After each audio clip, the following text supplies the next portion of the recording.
Hello friends, রানুর রান্নাঘরে জানাই সবাইকে স্বাগত। আজকের রেসিপি পাবদা মাছের ঝাল। প্রথমে পাবদা মাছগুলোকে কেটে ধুয়ে লবণ আর হলুদ দিয়ে মাখিয়ে রেখেছি।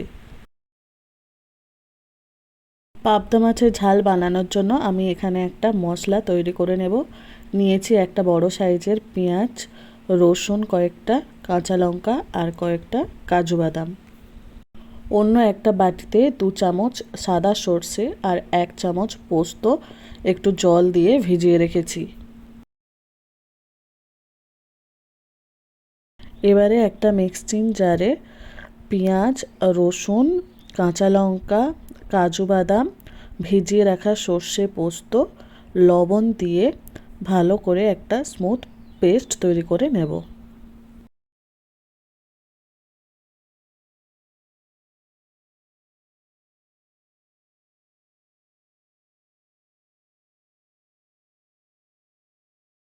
কড়াই গরম হলে মাছ ভাজার জন্য দিয়ে দিয়েছি সর্ষের তেল।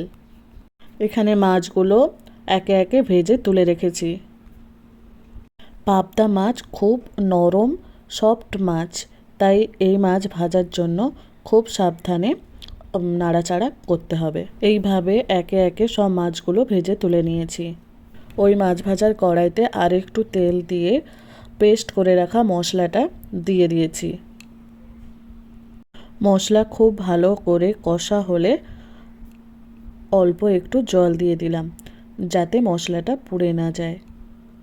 মশলাটি আরও ভালো করে নাড়াচাড়া করে ঝোল করে নেব পরিমাণ মতো জল দিয়ে।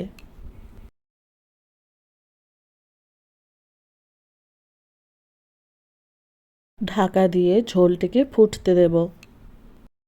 ঝোল ফুটে উঠলে একে একে ভেজে রাখা মাছগুলি খুব সাবধানে দিয়ে দেব।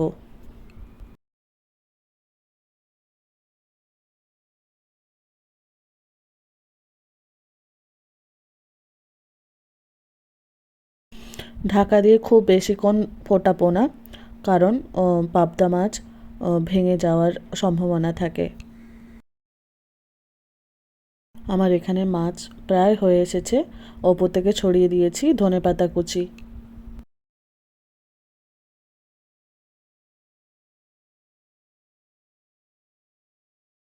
নামানোর আগে কাঁচা সর্ষের তেল ছড়িয়ে দিলাম।